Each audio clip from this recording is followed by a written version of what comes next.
আল্লাহ বললেন যারা বিশ্বাসী বলে দাবি করো খবরদার, আল্লাহর দেয়া বিধান আর আমার নবীর দেয়া বিধান, এই বিধানগুলাই ফাইনাল। এই ফাইনাল কথার পরে মুমিনের কোনো কথা থাকতে পারে?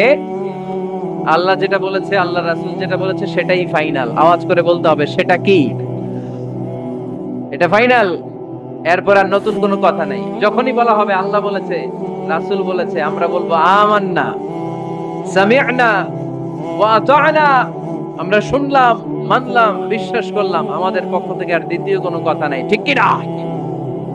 এজন্য আল্লাহ বললেন খবরদার, আমি আর আমার রাসূল যেটা দিয়েছি সেটাই ফাইনাল। অতিরিক্ত বুঝতে যেও না, ওভার স্মার্ট সাজতে যেও না। আমি আল্লাহর দেয়া নবীর দেয়া বিধানের সামনে অ্যাডভান্স হতে যেও না, কারণ আমি আল্লাহ আর আমার রাসূল যেই নিয়ম দিয়েছি সেটাই ফাইনাল, সেটাতেই বরকত। কোন মুমিন বান্দাবান্দীদের কাছে যখন আল্লাহ আর আল্লাহর রাসূলের কথা বলা হয় তাদের কাছে এটাই ফাইনাল, ঠিক কি না? ওমা কানা লিমুমিনিন ওয়ালা মুমিনাতিন ইযা খাদাল্লাহু ওয়া রাসূলুহু আমরান আইয়াকুনা লাহুমুল খিয়ারাতু মিন আমরিহি। মুমিন নরনারীর কাছে যখন বলা হবে এটা আল্লাহর কথা, আল্লাহর রাসূলের কথা, এটাই ফাইনাল। এরপরে মুমিনের আর নতুন কোন চয়েস থাকতে পারে? আল্লাহ বলেছে 5 ওয়াক্ত সালাত জামাতের সাথে আদায় করো, এটাই ফাইনাল, ঠিক কি না? আল্লাহ বলেছেন চুরি করলে চোরের হাত কেটে দাও। বিশ্বনবী জীবদ্দশায় চোরের হাত কেটে দেখিয়ে দিয়েছেন, চুরি করলে হাত কেটে দাও, এটাই ফাইনাল, ঠিক কি না? আল্লাহ নিয়ম জারি করেছেন, ও নারীরা পর্দা করে ঘর থেকে বের হও, এর উপরে কোনো কথা নাই, জোরে বলেন ঠিক কি না? আল্লাহ আইন করে দিয়েছেন রমাদানের 29 দিন কিংবা 30 দিন রোজা রাখবা, এটাই ফাইনাল, এরপরে কোনো কথা নাই, জোরে বলেন ঠিক কি না? যারা সম্পদশালী হয়েছো বছরান্তে 2.5% যাকাত দিবা, বিধানটা কার? এটাই ফাইনাল, এরপরে কোনো কথা আছে?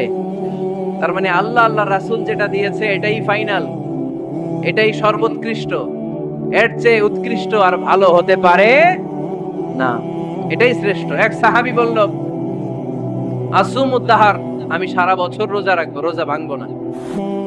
আরেক সাহাবী বলল আ'তাজিলুন নিসা, আমি আমার বউয়ের কাছে যাব না, আজীবন বৈরাগ্য জীবন যাপন করব। আরেক সাহাবী বলল উসাল্লিল লাইলা কুল্লাহ, সারা রাত তাহাজ্জুদ পড়ব, ঘুমাবো না। এই কথা শুনে বিশ্বনবী রেগে গেলেন। বিশ্বনবী বললেন কে কে বলেছে এই কথা যে সারা বছর রোজা রাখবে, সারা রাত তাহাজ্জুদ পড়বে, স্ত্রীর কাছে যাবে না?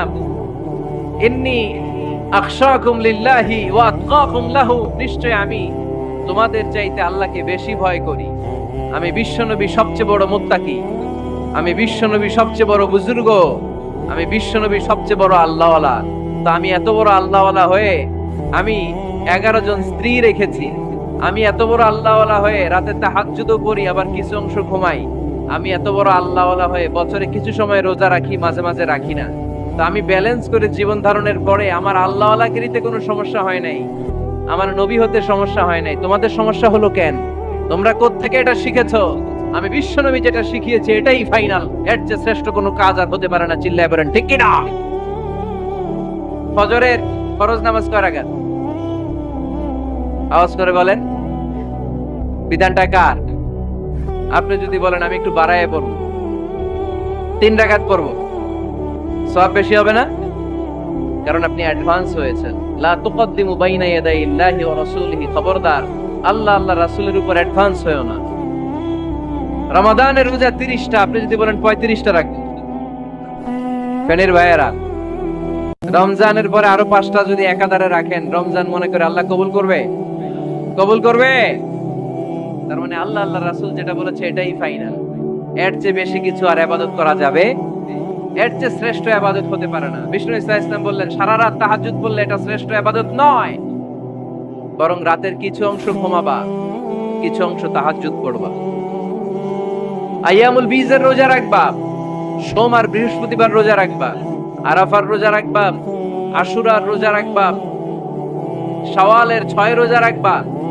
এর চেয়েও বেশি রাখতে চাইলে একদিন রোজা রাখবা, আরেকদিন রাখবা না, একদিন রাখবা, আরেকদিন রাখবা না। এর চেয়ে ভালো রোজার হতে পারে? হতে পারে? আল্লাহর হাবিব সাল্লাল্লাহু আলাইহি ওয়াসাল্লাম বললেন সেই শ্রেষ্ঠ যে স্ত্রীদের সাথেও মেলামেশা করে আবার ইবাদতও করে। ইসলামের মধ্যে ভারসাম্য আছে না নাই? তাহলে বুঝা গেল আল্লাহর হাবিব সাল্লাল্লাহু আলাইহি ওয়াসাল্লাম আল্লাহর সবচেয়ে কাছের, তিনি সবচেয়ে বড় মুত্তাকি। ফেরিবাসী আওয়াজ করে বলেন তো, আমার নবীর চাইতে বড় মুত্তাকি হওয়া যাবে? আমার নবীর চাইতে বড় আল্লাহওয়ালা হওয়া যাবে? নামাজ কেমন করে পড়তে হয় এটা নবী শিখায় গিয়েছেন, এর চেয়ে বেশি কিছু করা যাবে?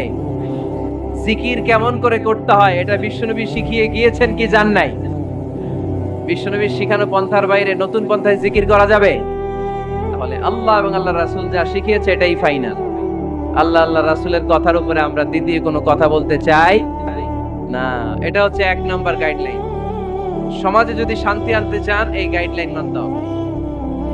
বিশ্বাসীদের জন্য 2 নম্বর গাইডলাইন হচ্ছে লা তারফাউ আসওয়াতাকুম ফাওকা সাউতিন নবী। খবরদার ওহে বিশ্বাসীরা, নবীর কণ্ঠের চাইতে যেন তোমাদের কণ্ঠ উঁচু হয়ে না যায়। আপনারা কথা শুনতেছেন? মনোযোগ আছে না গেছে?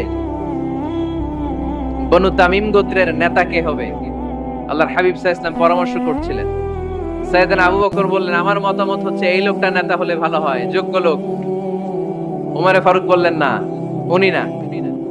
আবু বকর যেটা বলেছে ওইটা না, আমার মনে হয় এই লোকটা নেতা হলে ভালো হয়। আবু বকর বললেন, না ওমর তুমি বুঝো না, আমি যারে বলছি সে ভালো। ওমরে ফারুক বলে, না আবু বকর, আমি যাকে বলেছি সে ভালো। এরকম মতামত দিতে দিতে, তর্ক করতে করতে বিশ্বনবীর গলার চাইতে সাহাবীদের গলার আওয়াজ বড় হয়ে গিয়েছে। আল্লাহ এটা আরশের উপর থেকে বরদাস্ত করে নাই। আল্লাহ বলেছেন, খবরদার, লা তারফাউ আসওয়াতাকুম ফাওকা সাউতিন নবী। নবীর কণ্ঠের চাইতে তোমাদের কণ্ঠ যেন উঁচু হয়ে না যায়। আমার নবীকে আমি তোমাদের বন্ধু বানিয়েছি, তোমাদের কাছে রেখেছি, তার মানে এই নয় যা মন চায় তাই নবীর সাথে আচরণ করবা, ঠিক কি না?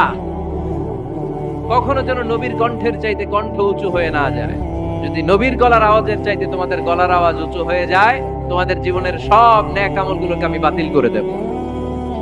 আল্লাহ ধমক দিয়ে বললেন, খবরদার, ইয়া আইয়ুহাল্লাযীনা আমানু লা তারফাউ আসওয়াতাকুম ফাওকা সাওতিন নবী ওয়া লা তাজহারু লাহু বিল কওলি কাজহারি বা'দিকুম লিবা'দিন আন তাহবাতা আ'মালুকুম ওয়া আনতুম লা তাশউরুন। পড়েন সুবহানাল্লাহ। আল্লাহ বললেন, খবরদার, আমার নবীর কণ্ঠের চাইতে যেন তোমাদের কণ্ঠ উঁচু হয়ে না যায়। আমার হাবিবের কণ্ঠের চাইতে তোমাদের কণ্ঠ যদি উঁচু হয়ে যায়, বেয়াদবি হয়ে যাবে, ফলে তোমাদের সব নেক আমল বাতিল করে দিবে কে? এই আয়াত নাজিল হওয়ার পরে সাহাবারা কেউ বিশ্বনবীর সামনে এসে বড় গলায় কথা বলে না, আস্তে আস্তে বলে। কেমনে বলে? ওমরে ফারুক এই আয়াত শুনে এত ভয় পেলেন, তিনি বিশ্বনবীর কাছে কোনো কথা নিয়ে আসলে ফিস ফিস করে বলতেন। বিশ্বনবী শুনতে পেতেন না, বলতেন, এই ওমর কি বলছো, বুঝি নাই, জোরে বলো। ওমরে ফারুক সাউন্ড বাড়িয়ে জোরে বলতেন। বিশ্বনবী বলতেন, এই কি বলেছো, এদিকে আসো, জোরে বলো। আমি শুনতে পাচ্ছি না, ওমর আরো জোরে বলো। ওমরে ফারুক আবার একটু সাউন্ড বাড়িয়ে আবার বলতে আরম্ভ করতেন। বিশ্বনবী বলতেন, আমি শুনতে পাচ্ছি না, জোরে বলো। সুবহানাল্লাহ পড়েন। ভয় আন তাহবাতা আ'মালুকুম ওয়া আনতুম লা তাশউরুন। খবরদার, নবীর কণ্ঠের চাইতে যদি কণ্ঠ উঁচু হয়ে যায়, সব নেক আমল বাতিল করে দিবে কে? আপনারা যারা হজ উমরা করেছেন, হজ আর উমরা করতে পেরেছেন কারা কারা দেখি? মাশাআল্লাহ। যারা করতে পারি নাই আমরা, আমাদেরকেও যেন আল্লাহ তাআলা তৌফিক দান করে, আমরা পড়ি আমিন। আমরা যেন কাবার চারপাশে তাওয়াফ করতে পারি, সাফা মারওয়ায় যেন সাই করতে পারি, আল্লাহর হাবিব সাল্লাল্লাহু আলাইহি ওয়াসাল্লামের কবরের সামনে দাঁড়িয়ে যেন আমরা সালাতু সালাম পাঠ করতে পারি। আওয়াজ করে পড়তে হবে আমিন। বিশ্বনবী সাল্লাল্লাহু আলাইহি ওয়াসাল্লামের কবরের উপরে এই আয়াতটা লেখা, যে আয়াত নিয়ে আমি এখন আপনাদের সামনে আলোচনা করছি। লা তারফাউ আসওয়াতাকুম ফাওকা সাওতিন নবী। দেখছেন না হাজী সাহেবরা? দেখে আসছেন না? আপনি যখন মসজিদে নববীতে নামাজ পড়বেন, আল্লাহর হাবিব সাল্লাল্লাহু আলাইহি ওয়াসাল্লামের কবর জিয়ারতের জন্য যখন রওনা হবেন, সর্বপ্রথম বাম দিকে পড়বে রাউদাতুম মিন রিয়াদিল জান্নাহ। এই জায়গাটা হলো দুনিয়ার বুকে জান্নাতের বাগান সমূহ থেকে একটা বাগান। আপনি হাঁটতে থাকবেন, হাঁটতে হাঁটতে রাউদাতুম মিন রিয়াদিল জান্নাহ পার হওয়ার পরে বাম দিকে পড়বে বিশ্বনবীর কবর। বিশ্বনবীর কবরের সামনে দাঁড়িয়ে কোনো উম্মত সহ্য করতে পারে নাকি? ধৈর্য ধারণ করতে পারে নাকি? আজীবন যেই নবীর কথা শুনলাম, আজীবন যেই নবীর হাদিস চর্চা করলাম, আজীবন যেই নবীর ভালোবাসা হৃদয়ের মধ্যে ধারণ করলাম, ওই নবী নাকি এই জায়গায় শোয়া, ওই নবী নাকি এখানে শুয়ে আছে। এটা কল্পনা করলে কোন উম্মাত ধৈর্য ধারণ করতে পারে? কলিজাটা ছিঁড়ে খান খান হয়ে যায়, চিৎকার দিয়ে নবীরে ডাক দিতে মনে চায়। কিন্তু আল্লাহ বলেছেন খবরদার, কবরের উপরে এই আয়াতটা লেখা, লা তারফাউ আসওয়াতাকুম ফাওকা সাওতিন নবী, খবরদার এটা নবীর দরবার, এখানে বড় গলায় চিৎকার চেঁচামেচি করে কোনো আওয়াজ করা যায় না। চিল্লায় বলেন ঠিক কি না? এজন্য আল্লাহ বললেন লা তারফাউ আসওয়াতাকুম ফাওকা সাওতিন নবী, খবরদার নবীর কণ্ঠের চাইতে যেন কণ্ঠ উঁচু হয়ে না যায়। এই আয়াতের হুকুম আল্লাহর হাবিব সাল্লাল্লাহু আলাইহি ওয়াসাল্লামের জীবদ্দশা অবস্থায় যেমন ছিল ঠিক এখনো এটারে বলবৎ রেখেছে কে? তাই ওইখানে আল্লাহর হাবিব সাল্লাল্লাহু আলাইহি ওয়াসাল্লামের কবরের সামনে বুক ফেটে কান্না আসে, আমার নবী, আমার পেয়ারা নবী এখানে, পেয়ারা রাসূল শুয়ে আছে, এটা জেনেও আমি চিৎকার দিতে পারি না, আমি হই হুল্লোড় করতে পারি না, আমি লাফাতে পারি না, আমি শুধু চোখের পানি ছেড়ে আমার নবীরে সালাম পাঠাতে পারি। ঠিক কি না? এই আয়াতের হুকুম শুধু নবীর ক্ষেত্রেই প্রযোজ্য নয়, আব্বা আম্মার ক্ষেত্রেও প্রযোজ্য। আব্বা আম্মার সামনে দাঁড়িয়ে বড় গলায় কথা বলা যাবে? উস্তাদ আল আসাতিজা যারা আমাদেরকে শিখিয়েছেন তাদের সামনে বড় গলায় কথা বলা যাবে না। আধ্যাত্মিক গুরু, ইসলামী আন্দোলনের নেতা, ধর্মীয় নেতা, ওনাদের সামনেও চোখ রাঙিয়ে কথা বলা যাবে না। চিল্লায় বলেন ঠিক কি না? লা তারফাউ আসওয়াতাকুম ফাওকা সাওতিন নবী। আদব নাই সমাজে, আদব নাই, এজন্য এত মহা সমস্যা। তাহলে প্রথম মেসেজ হচ্ছে আল্লাহ আল্লাহর হাবিব যা বলেছেন ওইটাই ফাইনাল, ওইটার উপরে কোনো কথা আছে? দ্বিতীয় মেসেজ হচ্ছে নবীর দরবারে দাঁড়িয়ে বড় গলায় কথা বলা যাবে। 3 নম্বর আল্লাহ বললেন ইয়া আইয়ুহাল্লাযীনা আমানু ইন জাআকুম ফাসিকুম বিনাবাইন ফাতাবায়ানু। ও বিশ্বাসীরা, ও ঈমানদার বান্দারা, তোমাদের সামনে যদি কোনো পাপাচারী, কোনো ফাসিক যদি কোনো খবর নিয়ে আসে, খবরটা বিশ্বাস করার আগে যাচাই করে নিও। ফাতাবায়ানু ইয়ানি ফাতাসাব্বাতু আন সিহহাতিল খবর, খবরটা সহিহ কিনা যাচাই করার দরকার আছে না নাই? ইন জাআকুম ফাসিকুম বিনাবাইন ফাতাবায়ানু। ফেনীবাসী মনোযোগ দিয়ে শুনেন, কেউ যদি কোনো তথ্য নিয়ে আসে, খবর নিয়ে আসে, শুনেই ঠিক করে বিশ্বাস করা যাবে না। ফেসবুকে প্রায় বিভিন্ন ফেক নিউজ আছে না নাই? রুমর, গুজব আছে না নাই? আমি তখন মালয়েশিয়া, হঠাৎ করে দেখলাম নিউজের মধ্যে অনেকে স্ট্যাটাস দিতে শুরু করেছে যে পেঁয়াজের মতো লবণেরও দাম বেড়ে গেছে। এটা কি সত্য নিউজ না গুজব? জোরে বলেন। গুজব। আসলে কি লবণের দাম বাড়ছিল?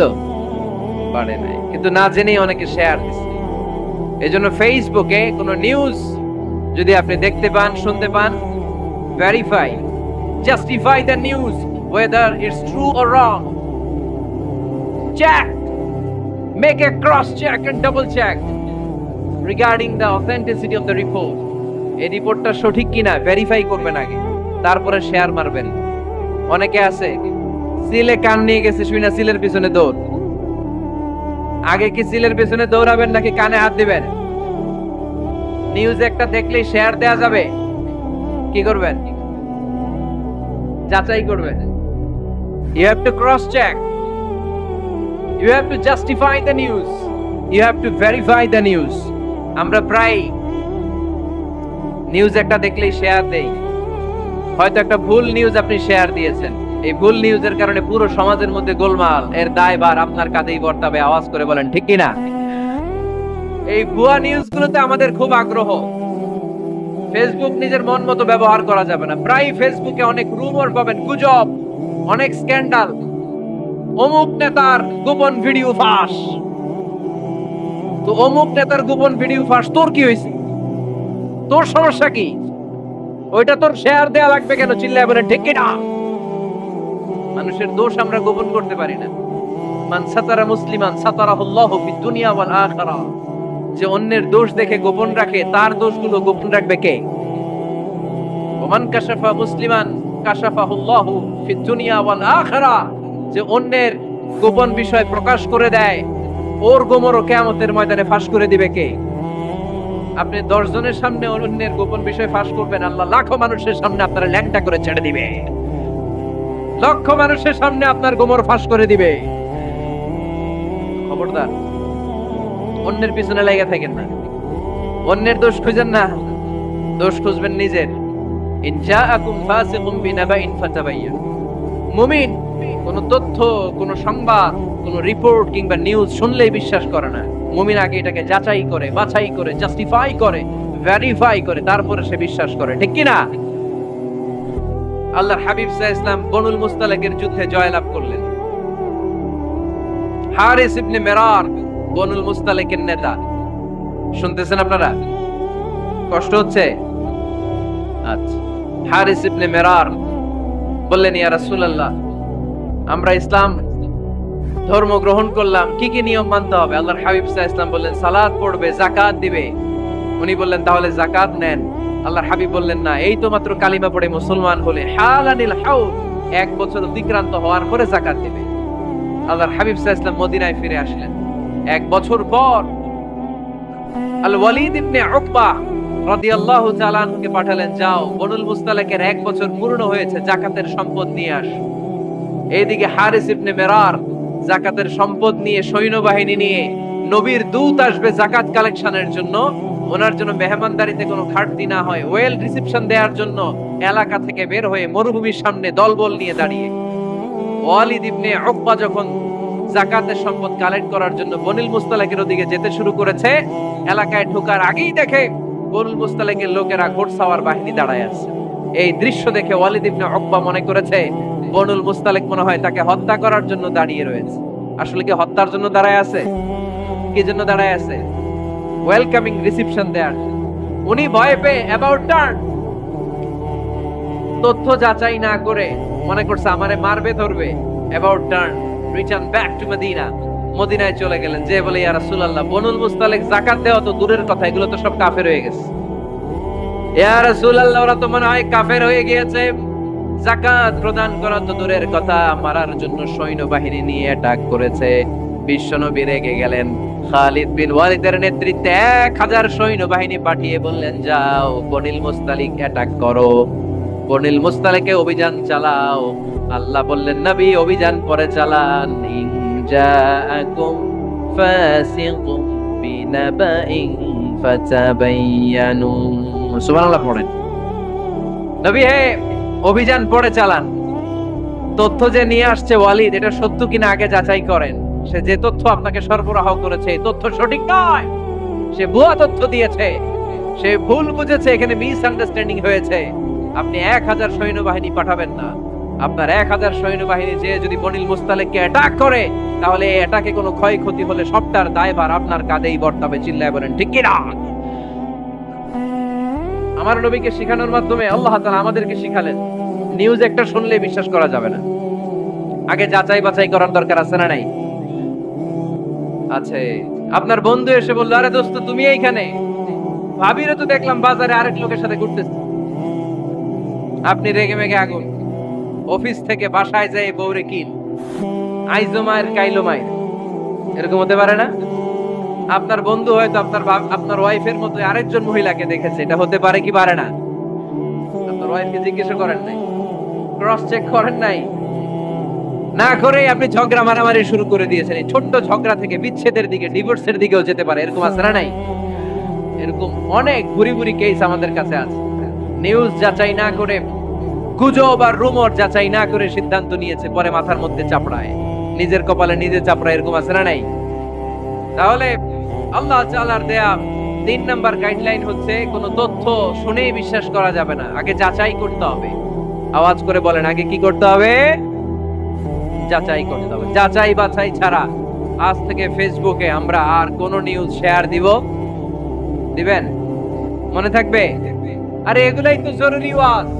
কবরের ওয়াজ তো অনেক শুনছি, জান্নাত জাহান্নামের ভয় আর জান্নাতের নাজ নেয়ামত তো অনেক শুনেছি। সমাজটারে শান্তিপূর্ণ, ভারসাম্যপূর্ণ করার দরকার আছে না নাই? খবর শুনে আমরা বিশ্বাস করি, যাচাই না করে আমরা বলে বেড়াই না। যাচাই না করে, নিশ্চিত না হয়ে আজ থেকে কোন নিউজ আমরা ফেসবুকে শেয়ার দিব না। 4 নম্বরে আল্লাহ বললেন, 4 নম্বর গাইডলাইন আল্লাহ দিলেন, ইয়া আইয়ুহাল্লাযীনা আমানু লা ইয়াসখার কওমুম মিন কওম। খবরদার আমার বিশ্বাসী বান্দারা, আমার ইমানদার বান্দারা কেউ কোনোদিন কাউরে ঠাট্টা বিদ্রুপ করে না। সুবহানাল্লাহ পড়েন। মুমিন বান্দা কাউকে ঠাট্টা করতে পারে, বিদ্রুপ করতে পারে না। আমাদের জিহ্বা আছে বলে আমরা যা ইচ্ছা তাই বলতে পারি, কথা বলেন না কেন? আমাদের কান আছে বলে কান দিয়ে আমরা যা মনে চাই তাই শুনতে পারি। যেন কানে শুনি সদা তোমার কালাম, এ খোদা চোখে যেন দেখি শুধু কোরআনের আয়াত। শোনো আমার মুনাজাত, শোনো শোনো ইয়া ইলাহি আমার মুনাজাত, শোনো আমার মুনাজাত। সবাই আওয়াজ করে পড়েন আমিন। লা ইয়াসখার কওমুন মিন কওম।